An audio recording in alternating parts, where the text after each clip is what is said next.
আর একটা নিয়ম বাংলাদেশ থেকে দূর করা লাগবে। আজ যারা 150, 200, 250 বরযাত্রী নিয়ে মেয়ের বাড়িতে খেতে যান, এটা ছোট লোকি কারবার, জায়েজ নেই এটা। আপনি অলিমা করবেন, নিজের বিয়ের অলিমা নিজে করবেন, মেয়ের পক্ষের আরো 50, 100, 200 জন, আর আপনার নিজের আত্মীয় আরো 200, 500 লোক নিজের বাড়িতে খাওয়াবেন। কিসের বরযাত্রী যাচ্ছে? বাবার যেটা কুসন্তান ওইটা বরযাত্রী যায়। আপনি কি কুসন্তান? আজকে নিয়ত করেন জীবনে আর কারো বরযাত্রী যাবো না, বিয়ে হয় হোক না হয় না হোক। বিয়ে করলে দরকার হয় বাবাকে বলবেন যে আমি অনুষ্ঠান করবো আমার বাড়িতে, মেয়ের বাড়ির আরো 50 জন নিয়ে এসে খাওয়াবেন।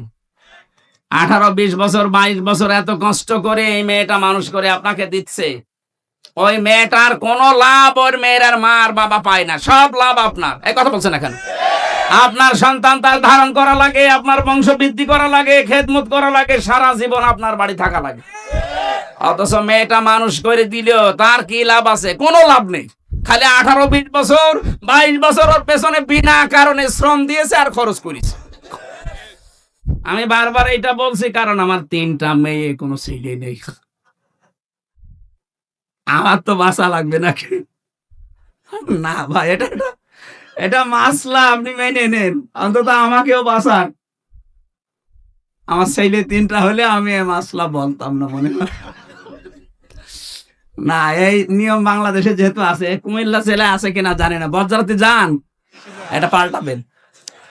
মেয়ের বাড়ি থেকে আরো 100-150 মানুষ নিয়ে আসবেন, নিজের পক্ষ থেকে আরো 150, 300 মানুষ খাওয়াবেন নিজের বাবার টাকা খরচ করে। কিসের বরযাত্রী যাচ্ছেন আপনি? বাংলাদেশে বহু আদমের সন্তান আমরা আছি, এই যুবক মানুষ নামাজের ফরজ কয়টা? 13টা বলতে পারে না, কিন্তু বিয়ে করা ফরজ এটা জানে। এটা জানে না? আল্লাহ রাব্বুল আলামিন বলেন বিয়ে করতে রাজি হও, দেন মোহর কই? দেন মোহর নেই। দেন মোহর নেই, বিয়ে করার শখ আসে কোত্থেকে? তার মানে আয়াত থেকে বোঝা যায় বিয়ে করার আগে আপনার দেন মোহর জোগাড় করা লাগবে। যদিও বাংলাদেশে এখন সিস্টেম নেই, বাকিতে লিখে রাখেন পরে সময় পেলে দেব। বাকিতে লিখে রাখেন পরে সময় পেলে দেব, পরে সময় পেলে বিয়ে করবেন। কথা বলেন না কেন? এখানে হাজারো আল্লাহর ওলি বসে আছে, এখনো পর্যন্ত দেন মোহর দেয়নি। জনম বাকি, পুরা ফাঁকি। মাহফিলের সভাপতি ইঞ্জিনিয়ার সাহেব, কত আপনার দেন মোহর? কত? 1.5 লাখ।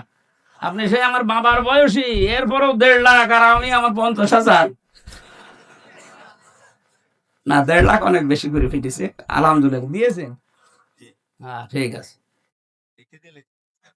জমি জায়গা লিখে নিয়ে লিখেছে, অথচ এখানে দেন মোহর বাকি আছে। আমি চেহারা দেখলে টের পাচ্ছি। হাত তোলেন তো কাদের বাকি আছে। দেখে একবার মুসলমানি দিয়ে দেখে দেন মোহর দিতে পারো না? কুমিল্লার বদনাম হয়ে যাবে না? কে আবার এসেলাম বিয়ে দেবে?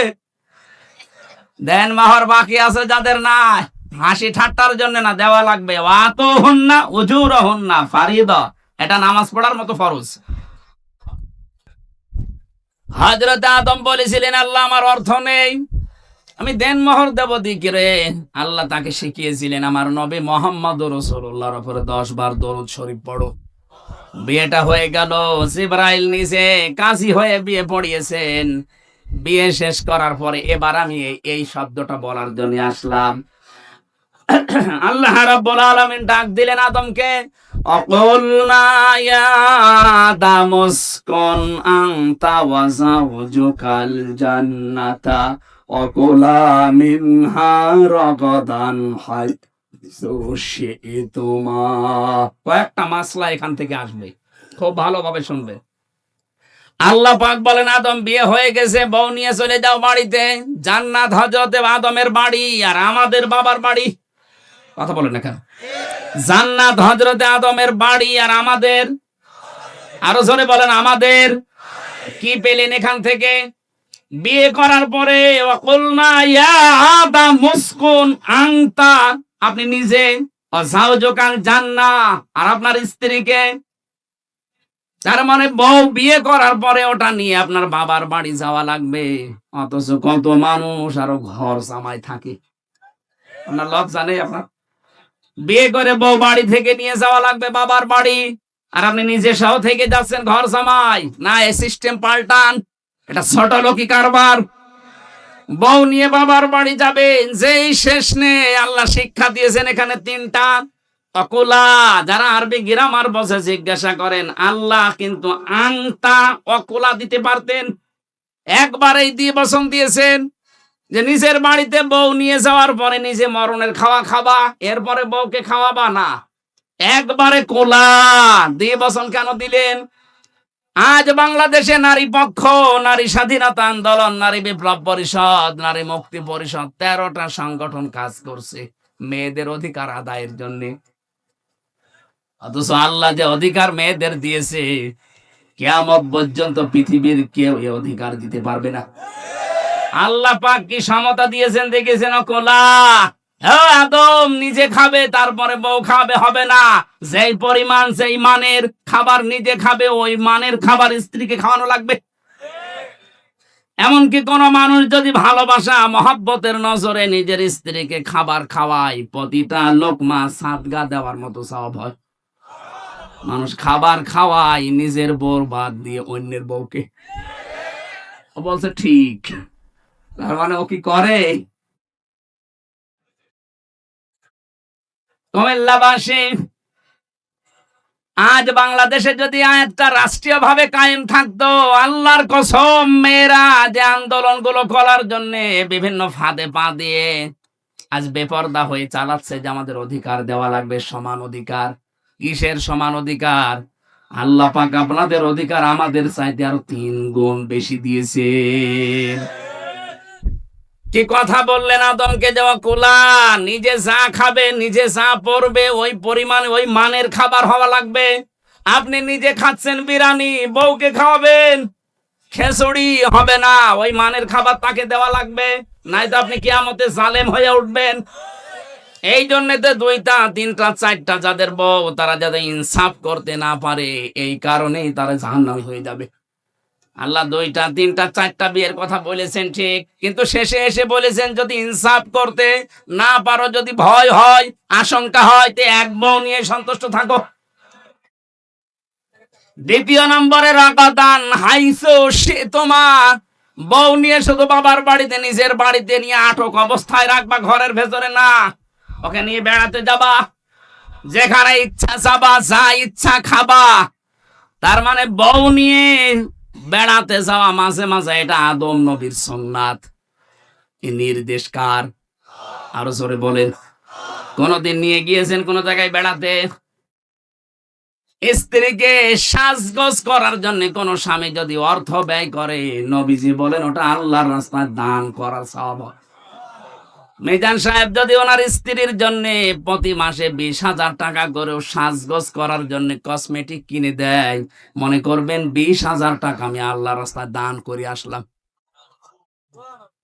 কোন স্ত্রী তার নিজের স্বামীকে নিজের দিকে আকৃষ্ট করার জন্য যদি সাজগোজ করে আয়নার সামনে বসে বসে যতক্ষণ সাজবে, নফল নামাজের সওয়াব হবে।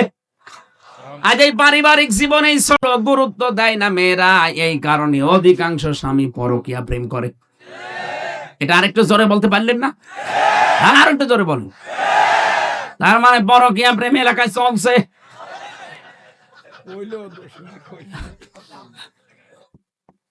না, সম্মানিত মা বোন, আমি দেখলাম হাজারো মেয়েরা আপনার এই ছোটখাটো একটু ব্যবহারের কারণে হাজারো স্বামী আজ অন্য জায়গায় লাইন করতে বাধ্য হচ্ছে। অথচ নেককার মহিলার যে গুণাগুণ, তার 1ম নাম্বারে গুণ হবে ইদা নাজারা ইলাইহা সাররাতুহু। স্বামী যখন আপনার দিকে তাকাবে, যেভাবেই হোক স্বামীকে আপনি আনন্দ দেবেন। সাজগোজ করে হোক, কথাবার্তা দিয়ে হোক, ব্যবহার আচার দিয়ে হোক, দরকার হয় কাঁতো কুতো দেবেন, কি অসুবিধা নেই। তাকে আনন্দ দেওয়া লাগবে, সে যেন বাইরে থেকে এসে তার ক্লান্ত শরীর অর্ধেক অন্তত ভালো হয়ে যায়। হযরতে খাদিজাতুল কুবরার জন্য আল্লাহ জান্নাতে একটা আলাদা ঘর বানাবেন, যে ঘরের ভেতরে কোনো নয়েজ নেই, কোনো আওয়াজ নেই, কোলাহল মুক্ত। কেন? কারণ নবীজি বাইরে থেকে যখনই আসতেন, ঘরে প্রবেশ করার পর একটা শান্ত, স্বচ্ছ, নির্মল একটা নিরাপদ জায়গা তার জন্য হযরতে খাদিজা ব্যবস্থা করে রেখেছিলেন। আল্লাহ এত খুশি হয়েছেন স্বামীর প্রতি আচরণে, খাদিজার জন্য আল্লাহ নিজে একটা ঘর আলাদা বানিয়ে রাখবে, যেখানে কোনো আওয়াজ থাকবে না। আর স্বামীর জন্য নিজের ঘরটাকে যদি নয়েজ মুক্ত, আওয়াজ মুক্ত রাখতে পারেন, টেনশন মুক্ত, ওই ঘরটার জন্য জান্নাতে আপনার একটা ঘর আল্লাহ আলাদা বানিয়ে দেবেন। 2 নম্বরের কাজ হচ্ছে ইদা গাবা আনহা হাফিজাতুহু, স্বামী যখন বাইরে যাবে, নেককার স্ত্রীর গুণাবলী এইটা, সে তার নিজের ইজ্জত, তার সম্ভ্রম, স্বামীর সম্পদ, স্বামীর সন্তান, এগুলো সে হেফাজত করে রাখবে। অধিকাংশ মেয়েদের ভেতরে গুণগুলো আজ নেই। ওরা নামাজ পড়ে, রোজা রাখে, দান সাদগাও করে, হজও করে এসেছে, অথচ স্বামী বাইরে গেলে মনে হচ্ছে ও দিন পেয়েছে। এমন এমন মানুষকে মোবাইলে কথা বলে, অথচ মেয়েরা মোবাইলে কথা বলবে কোন ফোর্সে, কোন আওয়াজে, সে আওয়াজ পর্যন্ত আল্লাহ কোরআনে দিয়েছেন। সূরা আহজাব 22 নাম্বার পারা, 1ম নাম্বার পৃষ্ঠা, 3 নাম্বার লাইনের 32 নাম্বার আয়াত। এটা তাফসিরে খাজেনের ভেতরে আছে। আল্লাহ পাক বলেন, ইয়া নিসান নাবী লাস্তুন্না কা আহাদিম মিনান নিসাই ইনিত্তাকাইতুন্না ফালা তাখদা'না বিল কওলি ফায়াতমা'আল্লাযী ফী কলবিহি মারাদুন ওয়া কুলনা কাওলাম মা'রুফা। তাফসিরে খাজেন বাড়ি যে যদি দেখেন সূরা আহজাবের 32 নম্বর আয়াত, এখানে কয়েকটা তথ্য আছে।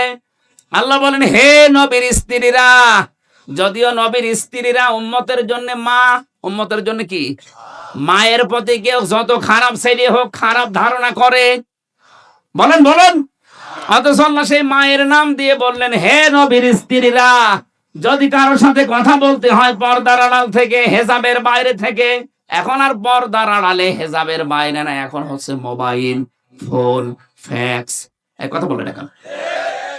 যদি আপনি মোবাইলে কারোর সাথে কথা বলতে চান, কথা বলবেন সত্য কথা, মিথ্যা কথা বলা যাবে না। অথচ আজ মোবাইলটা হয়ে গেছে মিথ্যা কথা বলার যন্ত্র। আছে কুমিল্লায়, বলছে আমি ঢাকায় আছি, নাকি এরকম নেই? আল্লাহ বলেন, মেয়েরা যদি কথাও বলো কারোর সাথে, কথা বলবা সত্য, মিথ্যা কথা বলবা না, কিন্তু ভাষা হবে রুক্ষ সূক্ষ্ম। এমন গরম মেজাজে কথা বলবা, ওই পারে যে আছে ও যেন মনে করে আল্লাহ মেয়ে না, আজরাইল। কথা বলে না কেন? এখানে শুধু 14 জন পুরুষ মানুষের নাম আছে। এই 14 জন পুরুষ বাদ দিয়ে দুনিয়ার যে কেউ মহিলাদের সেটে যদি কল আসে, ওই 14 জনের ভেতরে আপনার আপন বাবা, ওই যে ধর্ম বাবা পাতিয়েছে, ওই বাবা বাদ দেন। আপন বাবা, আপন ছেলে, আপন ভাই, বোনের ছেলে, আপন বোনের ছেলে, আপন বোনের মেয়ে, না আপন বোনের ছেলে, আপন ভাইয়ের ছেলে, এরকম 14 জনের তালিকা আছে তাফসিরে সূরা নিসার 21 নম্বর আয়াত। এই 14 জন বাদ দিয়ে যদি কাবার ইমাম আব্দুর রহমান সুদাইসিও কল দেয়, আপনি কথা বলবেন সঠিক সত্য, কিন্তু ভাষা হবে রুক্ষ সূক্ষ্ম। এমন গরমে কথা বলবেন, মানুষের ভেতরে যদি শয়তান ধোকাও কিছু দেয়, ও যেন শয়তান আগে পালিয়ে যায়। আর যদি শাবনূরের কণ্ঠে দিয়ে মোলায়েম গলায় কথা বলতে আরম্ভ করেন, 1 দিন 2 দিন 5 দিন 2-3 মাস পরে দেখবেন আপনাকে নিয়ে আল্লাহর রাস্তায় চলে গেছে। আল্লাহ পাক বলেন, আদম সন্তান, তোমার এই স্ত্রীকে নিয়ে ঘুরতে যাবা, যেখানে ইচ্ছা যাবা, যা ইচ্ছা খাবা, কিন্তু সাবধান, ওয়ালা তাকরাবা হাযিহি শাজারাতা ফাতাকুনা মিনাজ জালিমিন। ওই গাছটার নিকটে যাবা না। এই গাছ আমরা অনেকেই মনে করি এটা গন্ধম গাছ। কি গাছ? না, শুধু গন্ধম গাছ হলে আল্লাহ কোরআনে আয়াত নাযিল করে আমাদের দিতেন না। আল্লাহ বলেন, ওই গাছটার নিকটে, মানে ওটা নিষিদ্ধ জায়গা আমি আল্লাহর জন্য। এরকম নিষিদ্ধ জায়গা এই পৃথিবীতে কোরআনে কারীম 500 জায়গার নাম দিয়েছে। এরকম 500টা আল্লাহর নিষিদ্ধ বর্ডার আছে, এগুলো যেন সীমা লঙ্ঘন করবা না। যদি করো, জালেম হয়ে যাবা। হযরত আদম আলাইহিস সালাম যে জায়গায় গিয়েছিলেন, ওই জায়গায় যাওয়া তার জন্য নিষিদ্ধ ছিল।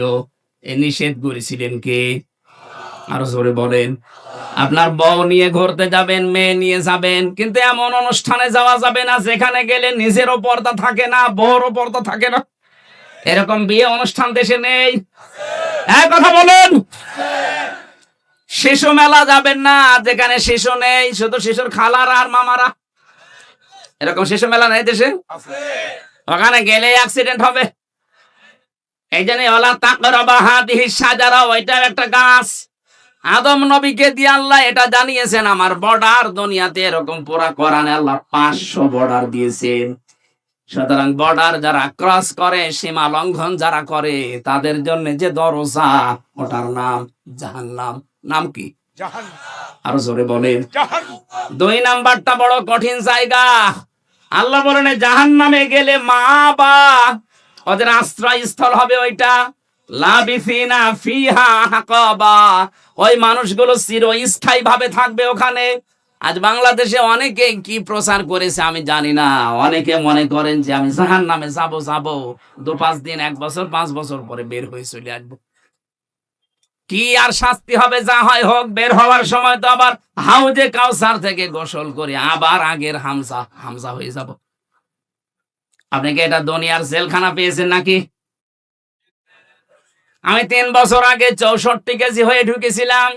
3 বছর পরে আমার 10 কেজি ওজন কমে গেছে। তাও তো ভালোই ছিলাম। আর জাহান্নামের ভেতরে আল্লাহ বর্ণনা দিয়েছেন, কাল্লা ইন্নাহা লাযা নাযাআতাল লিশাওয়া। কখনোই না, তোদেরকে আমি লাজা দিয়ে প্রবেশ করাবো। এটা আবার আরেকটা দরজার নাম। এই লাজা যাদেরকে দেব, সঙ্গে সঙ্গে প্রবেশ করলে চামড়া আগেই খসে যাবে। কি ভয়ঙ্কর জায়গা দেখেছেন? এই দরজা দিয়ে প্রবেশ করতে দেরি, চামড়া খসতে দেরি হবে না। জাহান্নামে লাজা নামে যে দরজা আল্লাহ বানিয়েছেন, এই লাজায় আল্লাহ তাদেরকে প্রবেশ করাবেন। এখানে শাস্তি হচ্ছে ঢুকলে আগে চামড়া খসে যায়। আমি তো 3 বছরে 10 কেজি কমে গেছে। আমি বের হওয়ার সময় 54 কেজি ছিলাম, প্রবেশ করার সময় 64 কেজি ছিলাম। 3 বছরে আমার খাওয়া দাওয়া দেওয়ার পরও 10 কেজি কমে গেছে। আর জাহান্নামে লাজায় দেওয়ার সঙ্গে সঙ্গে মানুষের চামড়া আগে খসে যাবে। আল্লাহ পাক বলেন এখানে ডাকবে কাদেরকে জানো? কারা এ দরজা দিয়ে প্রবেশ করবে?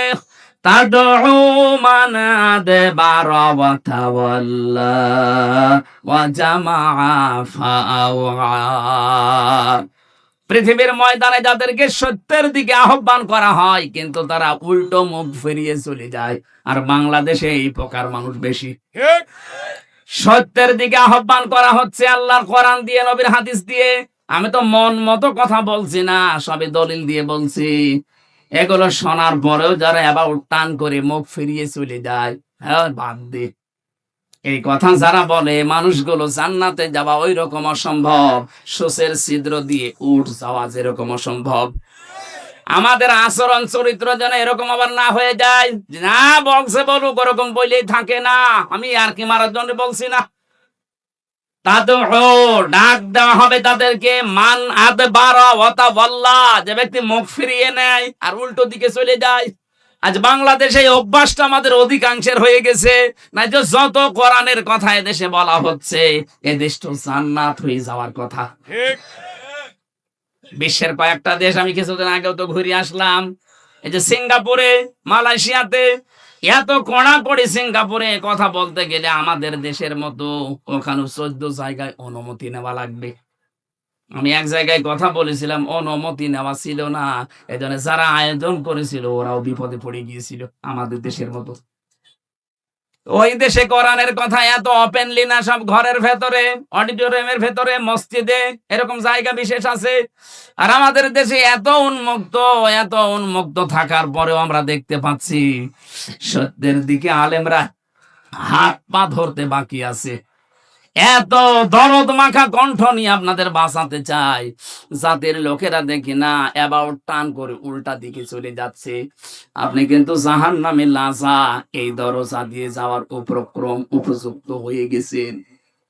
2 নম্বর আচরণ দেখেন তো, জামা ফাওয়া, যারা দুনিয়ায় মাল সম্পদ খালি জমা করে আর শুধু সংরক্ষণের জন্য বিভিন্ন কায়দা কৌশল পথ অবলম্বন করে, এটাও বাংলাদেশে বেশি। দিনের পরে দিন শুধু সম্পদ জমা করতে আছে। আর কি করে এটা সংরক্ষণ করা যায়? কি করবেন আপনি এটা দিয়ে? এখান থেকে 200 বছর পরে যদি আপনি আবার ফিরে আসেন এই কুমিল্লায়, এই জমজম হোটেলেও যদি আপনি ঢুকতে চান, আল্লাহর কসম 200 বছর পর আসলে এই জমজমে আপনাকে ঢুকতে দেবে না। আপনার ছেলের 3 পুরুষের পরে তারা ঠিক এটা বসবাস করবে।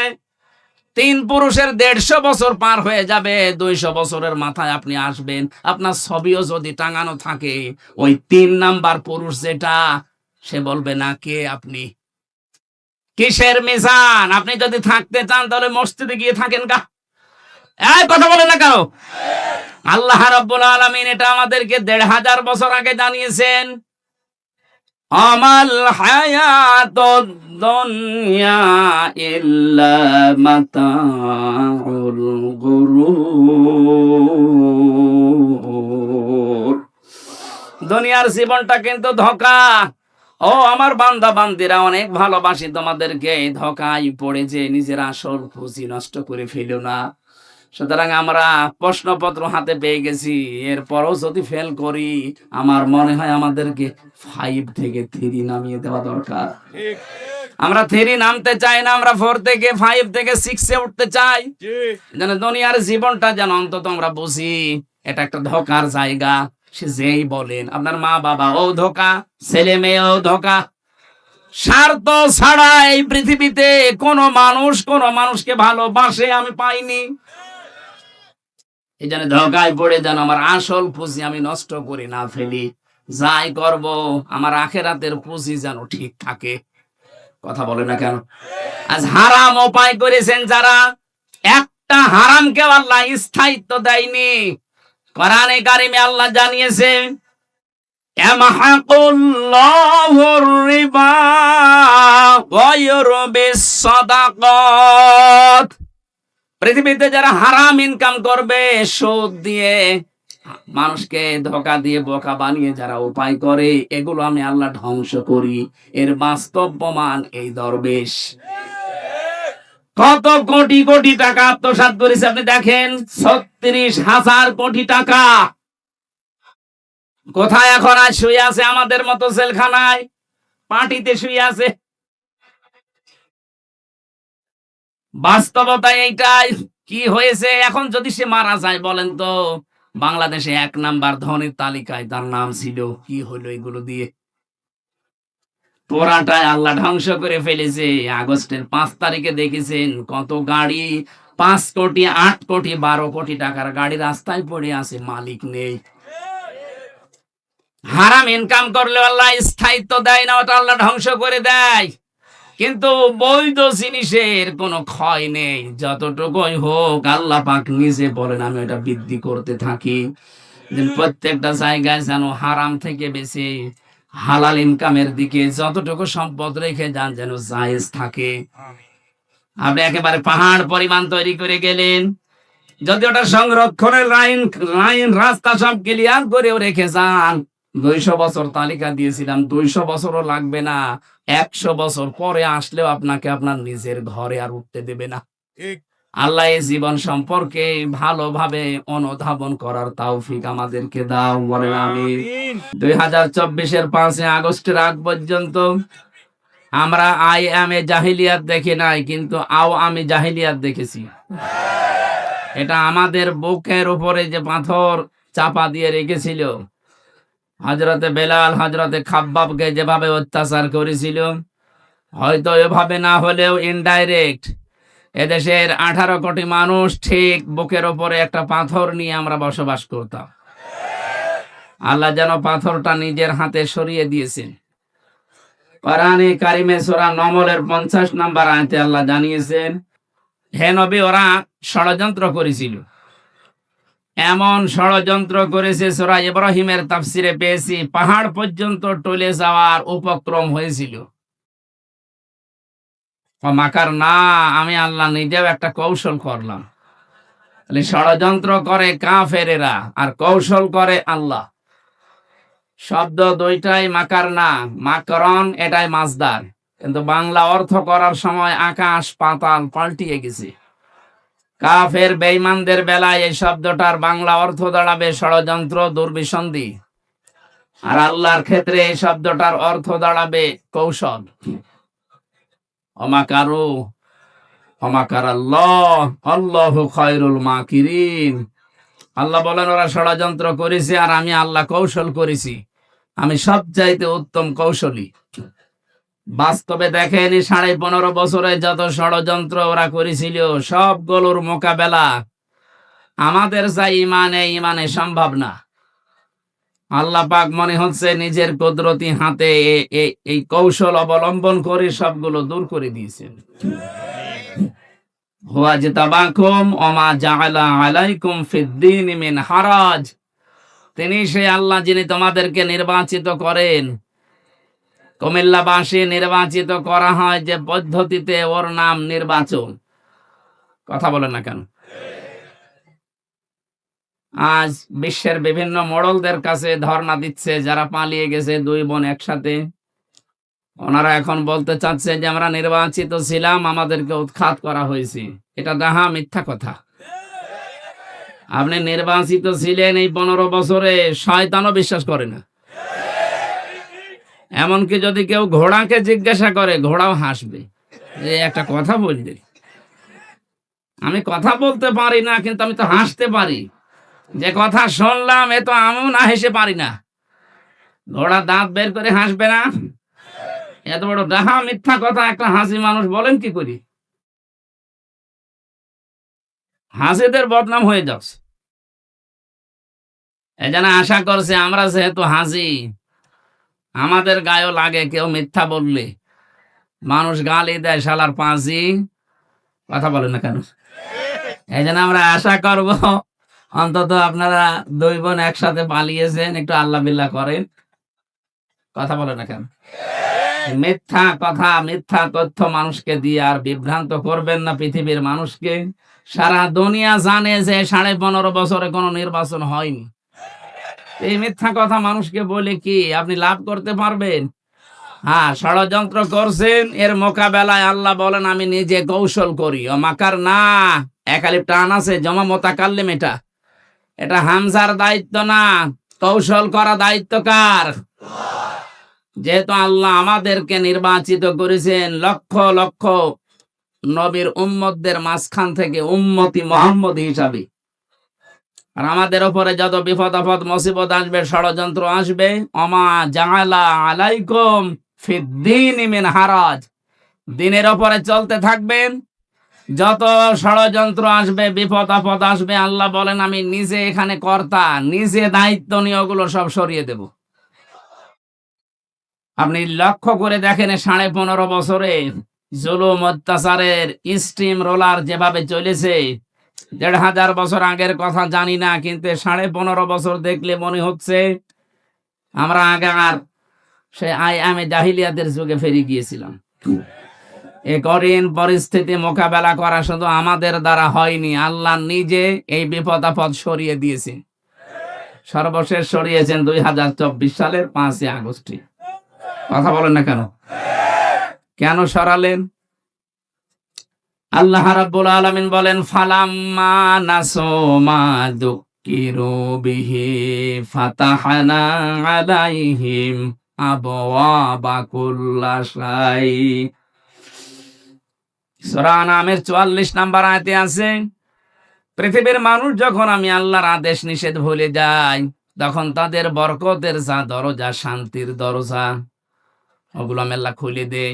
লাফাতাহানা, একটা দরজার কথা না, আবওয়াব বহু বচন দিয়েছেন, বাবের বহু বচন।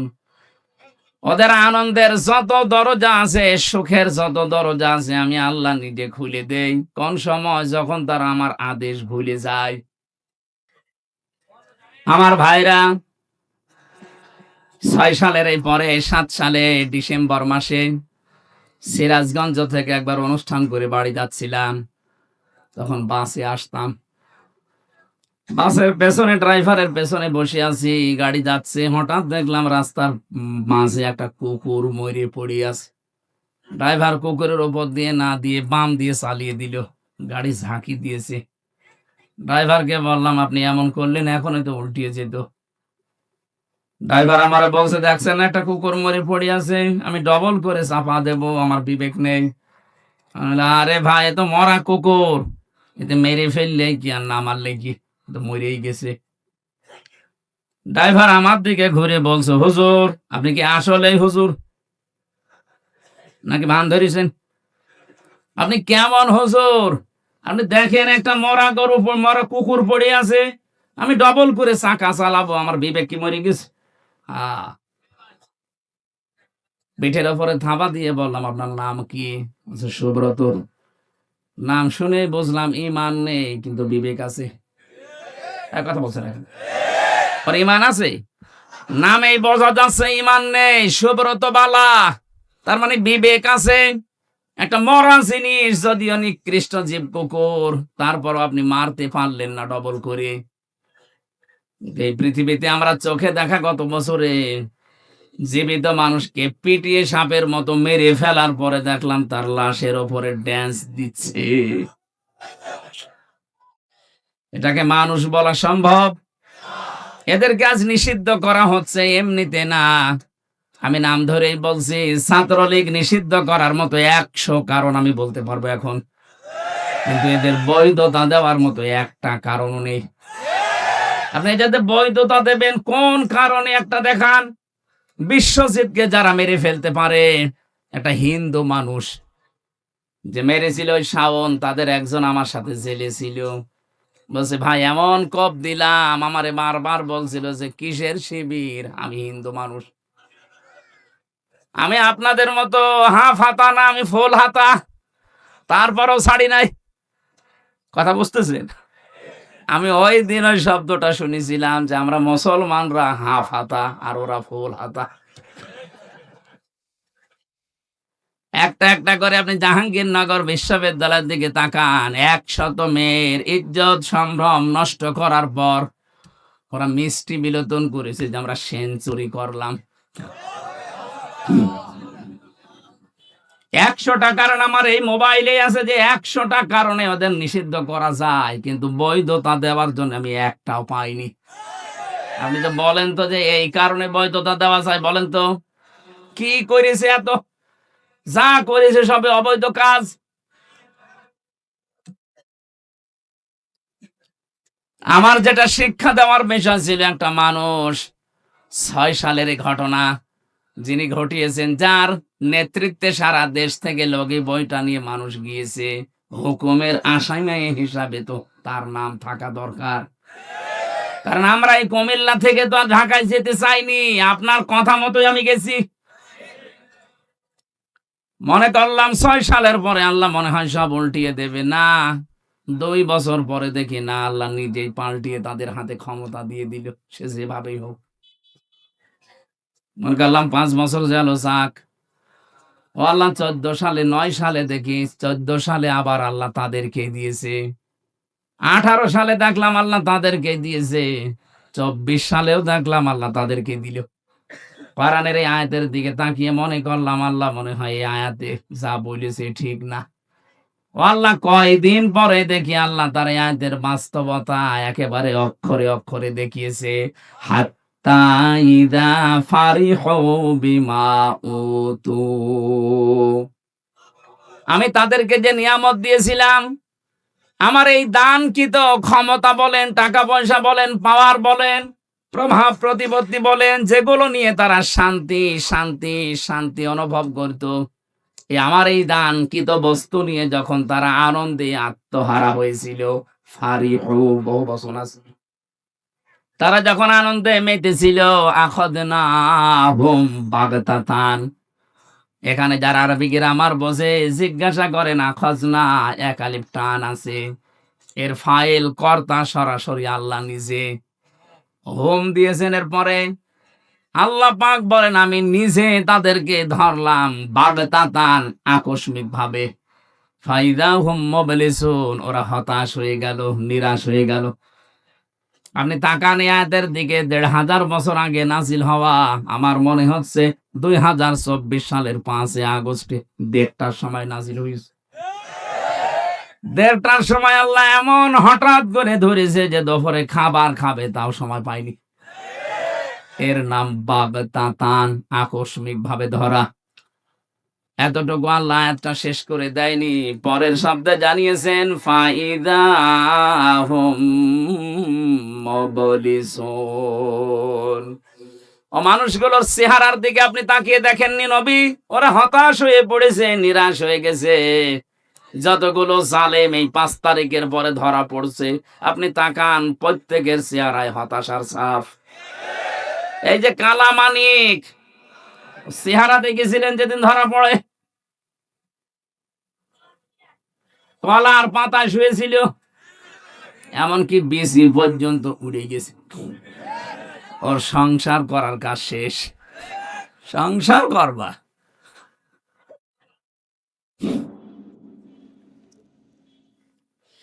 এই আয়াতের পরের শব্দটা আমার কাছে খুব আশ্চর্য মনে হচ্ছে, ফাকুতিআ দাবিরুল কওমিল্লাযীনা যালামু। আল্লাহ পাক বলেন, আমি নিজে জালেমদের শিকড় কেটে দিয়েছি। সুতরাং জালেম যারা, তাদের শিকড় কেটে দিয়েছে সরাসরি কে? এই জন্য জালেমদের কথা শুনে উদ্বুদ্ধ হয়ে এখন যদি দেশে কেউ বিশৃঙ্খলা তৈরি করে, নিজের কপালে নিজে আগুন লাগাচ্ছেন। ওদের যদি ক্ষমতায় থাকতো তাহলে পালিয়ে যেত না, যেহেতু ধরেছে সরাসরি আল্লাহ নিজে। ছাত্র জনতা এটা একটা উপলক্ষ।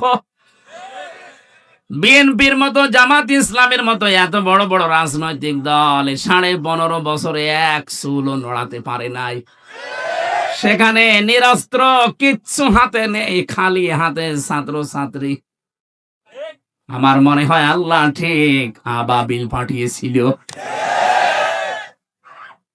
এই শব্দটা তারই প্রমাণ, মাকার না। আমি নিজে একটা কৌশল করলাম। আল্লাহ পাক পরের শব্দ দিয়েছেন মাকারাও ওয়া হুম লা ইয়াশউরুন। এমন কৌশল করেছি যে যারা টেরও পায়নি। কোনদিন ভাবে না যে ছাত্র, এই নিরস্ত, এদের মাধ্যমে আমাদের পালিয়ে যাওয়া লাগবে, কোনদিন ভাবে নাই।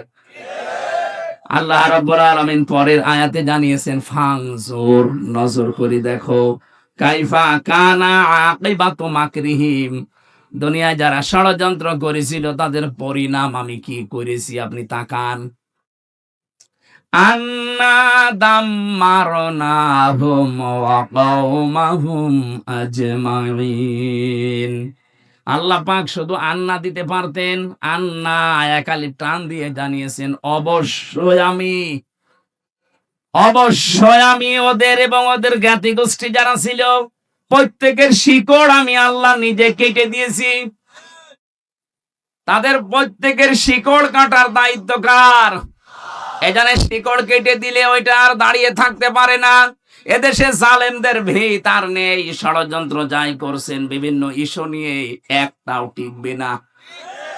যত ষড়যন্ত্র করবেন এদেশের ছাত্র আর জনতা, এরা কিন্তু আরো ইস্পাত, শক্ত, কঠিন, মজবুত হবে।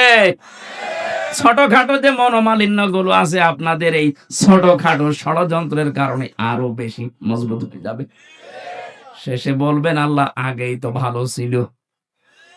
এই জন্য আমার মনে হয় ষড়যন্ত্রের ফাঁদে পা না দেওয়া। ওরা যখন পালিয়ে গেছে, আমরা চাই ওরা আল্লাহ বিল্লাহ করে দুনিয়া থেকে মুসলমান হয়ে বিদায় নিয়ে চলে যাক। আর আমরা আহ্বান জানাবো, এই দেশ থেকে আমরা যারাই বিদেশে পাঠাই, তারা রেমিটেন্স যোদ্ধা, টাকা পয়সা এই দেশে পাঠায়। আপনারা 2 বোন একটা টাকাও পাঠাননি। পাঠিয়েছে, একটা টাকাও দেয়নি। কি করছেন আপনারা ওখানে? কারো স্বামীর বাড়ি, কারো দুলা ভাইয়ের বাড়ি, অন্তত কিছু দেন। যে ঋণের বোঝা দিয়ে গেলেন এই দেশে, এত ঋণ করেছেন আপনারা এই দেশে, এখন যত টাকা পাচার করেছেন, এটা এখন শোধ তুলতে এই দেশে যে জন্ম নেবে তার মাথার উপরে 1 লাখ টাকার উপরে ঋণ। আহ্বান জানাবো, ওখানে বসে বসে ষড়যন্ত্র না করে, গোটি না চাইলে 2 বোন মিলে টাকা পয়সা যেগুলো পাচার হয়েছে পাঠান, আমরা ঋণ পরিশোধ করি। এটা আমরা চাই না, এটা সারা দেশের মানুষই চায়। এজন্য আমি আর নিচে নামলাম না। পরের আয়াতটা শুনলে আপনার আরেকটু ভালো লাগবে, বলবো। আপনি আবার অন্য দিকে নেবেন না, দেখবেন মেলে কিনা। আল্লাহ পাক বলেন, ফাতিল কাবুয়ুতুহুম খাবিয়াতাম বিমা যালামু ইন্না ফি যালিকা লাআয়াতাল লিকাউমি ইয়ালামুন। আল্লাহ ফা দিয়ে আয়াত শুরু করলেন। ফাতিলকা, এই সেই ঘর। বাইতুন এক বছর, বহুত বহু বছর, হোম মানে তাদের। আল্লাহ বলেন এই সেই ঘর। এই যে তাকান, এই সেই ঘর। তিনি যেন আঙ্গুলে ভাবে দিয়ে আমাদেরকে দেখাচ্ছেন, হে নবী আপনি দেখতে পান না, এই সেই ঘর। খাবিয়াতান, যেগুলো জনশূন্য করে দিয়েছি, বিমা সালামু, তাদের জুলুমের কারণে। কি জুলুম করেছিল তারা? মাটির নিচে যে আয়না ঘরের কথা বলছিলেন, আমি তো মাত্র 10 দিন ছিলাম, আমি টের পেয়েছি যে মানুষ কত নিকৃষ্ট হতে পারে।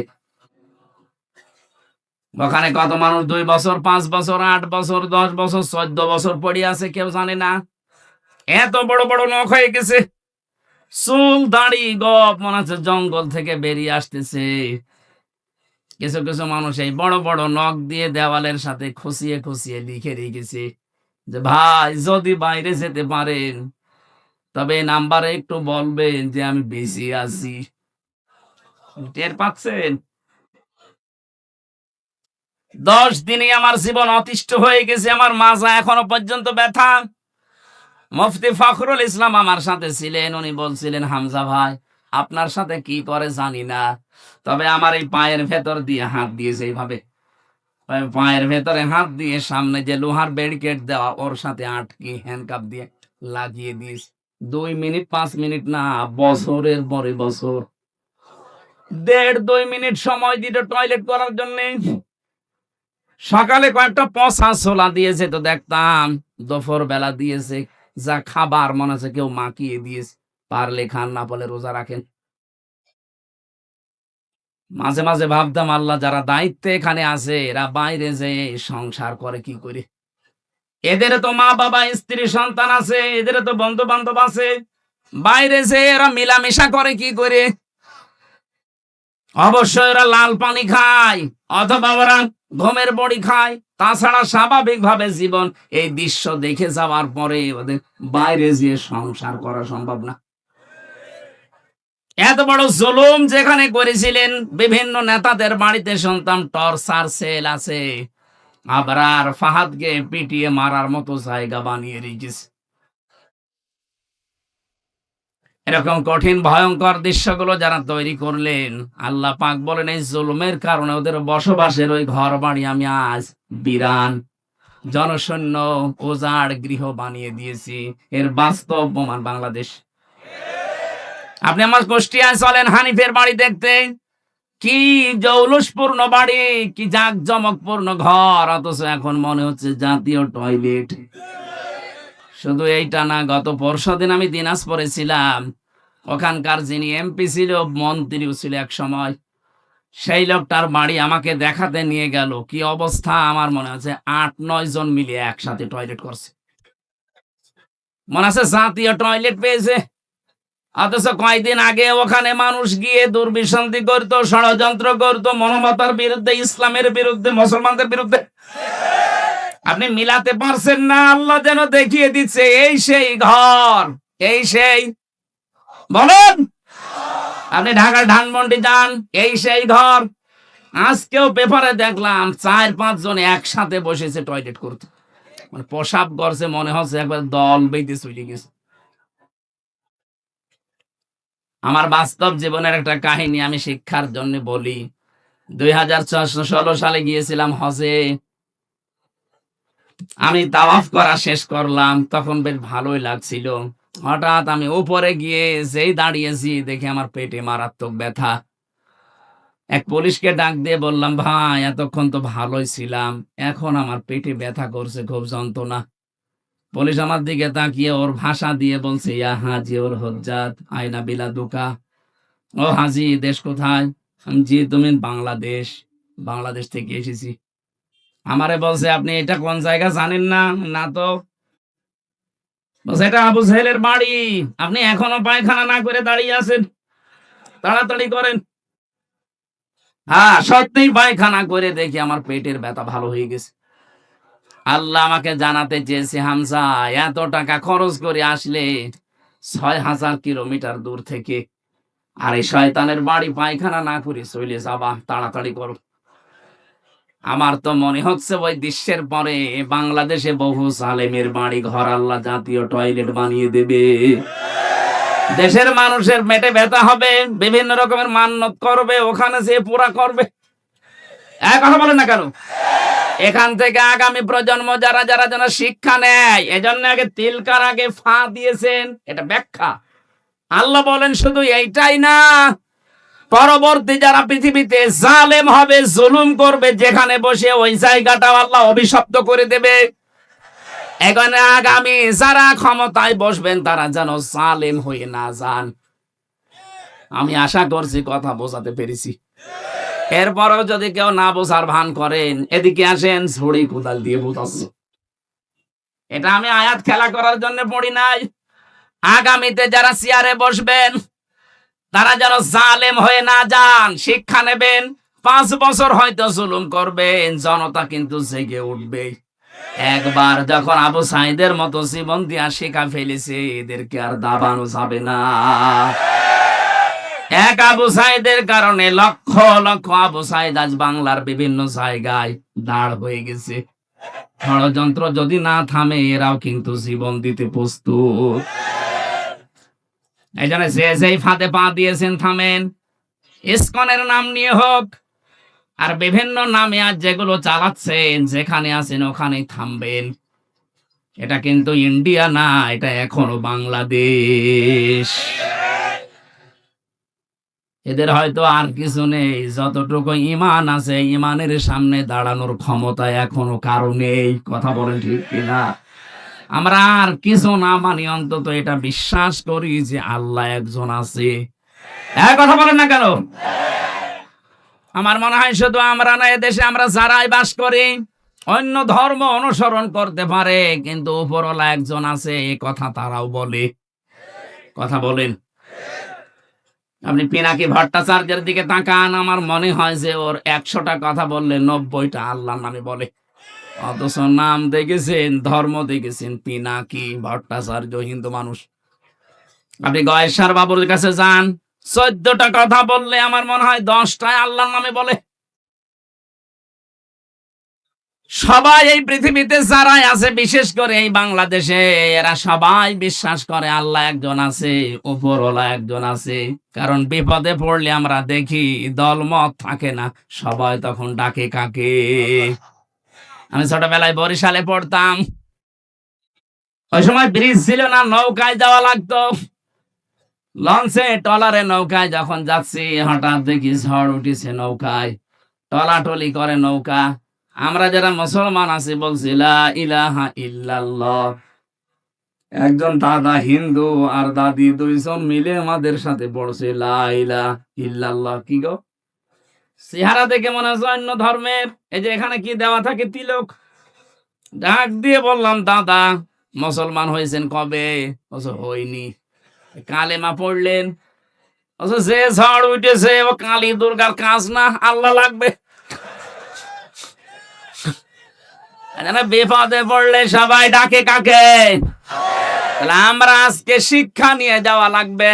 আল্লাহ পাক যদি জালেমদের বাড়ি ঘর জনশূন্য করে দিয়ে টয়লেট বানিয়ে দিতে পারে মাত্র 3 মাসের ব্যবধানে, 3 বছর যেতে দেন, ওই জায়গাতে মানুষ ঘৃণা করেও যাবে না। কারণ জায়গাটা আল্লাহ অভিশপ্ত করে দেয়। যেখানে বসে জালেমরা জুলুমের দুর্বিসন্ধি করে, ওই জায়গাটা আল্লাহ পৃথিবীর মানুষের কাছে ঘৃণিত, নিন্দিত, অভিশপ্ত করে দেয়। আমরা যারা সামনে কোনদিন যদি চেয়ারে কেউ যেতে পারি, আমরা আর যাই করি যেন জনগণের সাথে জুলুম না করি। আল্লাহ এটা আমাদের বোঝার মতো তৌফিক দান করো, বলেন আমিন। দরুদ আর সালাম পড়ছি মুহাম্মদ রাসূলুল্লাহ সাল্লাল্লাহু আলাইহি ওয়াসাল্লামের প্রতি, যারা আনিত আদর্শ পেয়ে আমরা খুশি না বেজার? বলেন বলেন।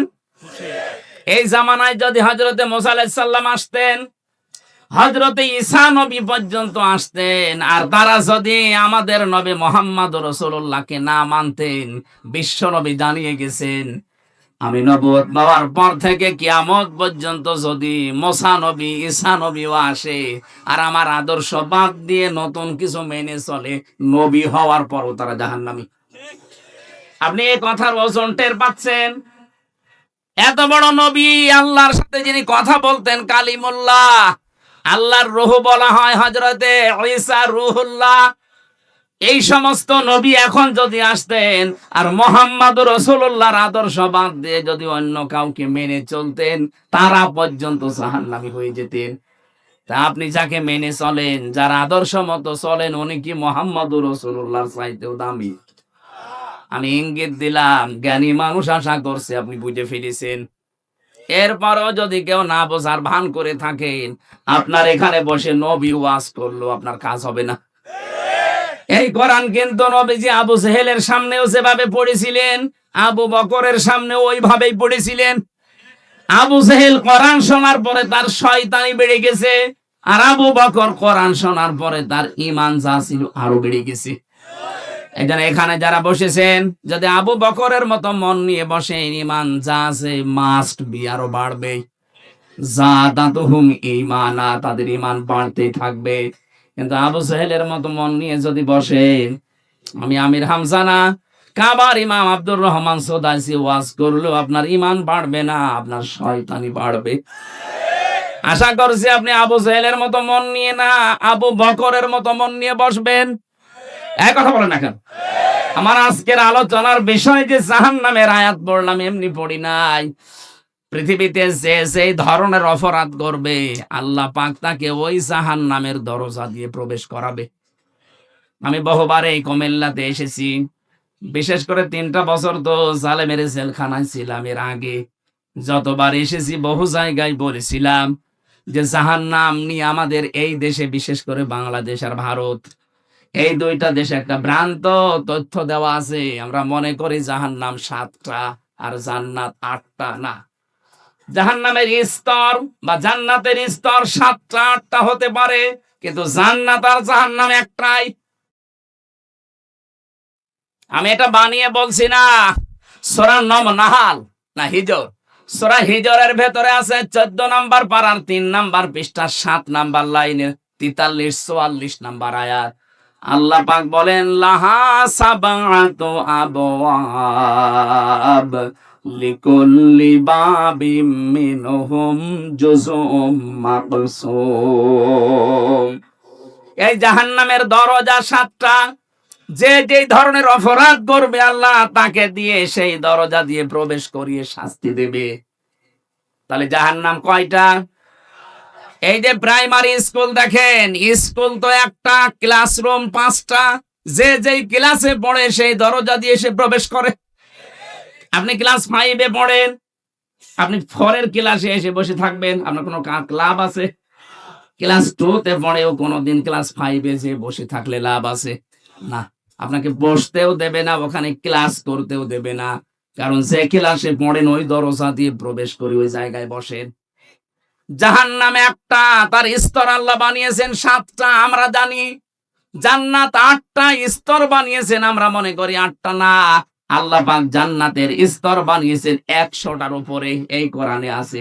সবগুলো আমরা জানি না, আমরা মাত্র 8টা জানি। আর জাহান্নাম 7টা না, জাহান্নামও 100টার উপরে স্তর আছে, আমরা 7টা বেশি জানি। যে যে ধরনের অপরাধ করবে, আল্লাহ পাক বলেন তাকে ওই দরজা দিয়ে প্রবেশ করি আমি আল্লাহ শাস্তি দেব। কারণ জাহান্নামে এটা একটা ফাঁদ। এটা কি? পাখি ধরে মানুষ কি দিয়ে? ফাঁদ দিয়ে। বলেন না কেন? সূরা নাবার 21, 22, 23 এই 3টা আয়াতে ওই তথ্যগুলো আছে। তাফসীরুল কোরআন মাহফিল লিখেছেন, আমরা তাফসীর আকারে কথা বলবো ইনশাআল্লাহ। জবান খুলে এবার পড়েন, আউযু বিল্লাহি মিনাশ শাইতানির রাজিম। একটু বাতাস দেন তো 5 মিনিট।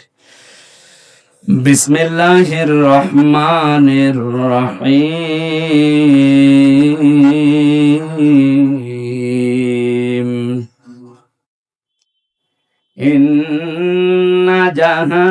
জাহান্নামা কানাত মিরসাদা লিত্তাগিনা মাআবা লাবিসিনা ফিহা আহকাবা। সাদাকাল্লাহুল আযীম। সূরা নাবা। নাবা মানে আপনারা ঘুমাচ্ছেন, এটা ক্লাস চলছে, 1 ঘন্টার ক্লাস চলছে, ছাত্রের মতো জবাব দেবেন। 1 টু ছেলে মেয়েরা যেখানে জবাব দেয় কি করে, জি বলে এইভাবে বলবেন। যদি বলতে না পারেন যে ক্লাসে আছেন, আপনাকে কিন্তু নামিয়ে দেওয়া হবে। এক ছেলে যে কাঁদছিল বাবার কাছে, আব্বা কি হয়েছে, রেজাল্ট দিয়েছে। রেজাল্ট দিয়েছে, কাঁদিস কেন, ফেল করেছিস?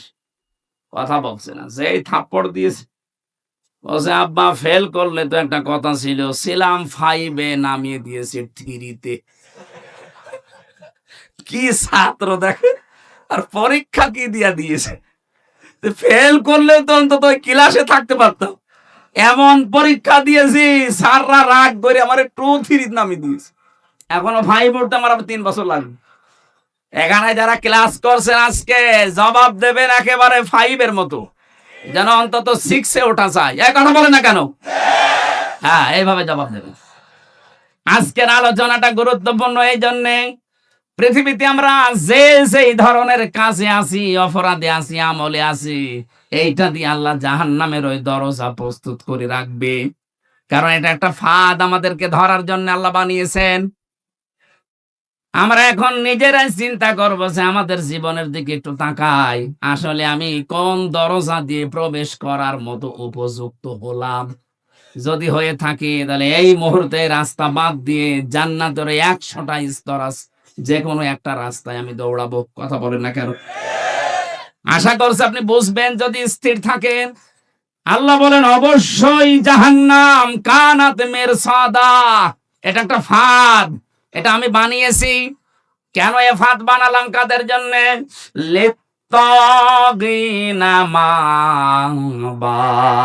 1 নম্বরে যারা দুনিয়ায় সীমা লঙ্ঘন করে, 2 নম্বরে এই পৃথিবীর ময়দানে লাবিসিনা ফিহা আহকাবা। প্রথম নাম্বার কারণটা আমরা শেষ করি আগে। সীমা লঙ্ঘন দুনিয়া যারা করবে তাদের স্থায়ী এবং কোনদিন তারা এখান থেকে আর বের হবে না, এইটাই তাদের জায়গা।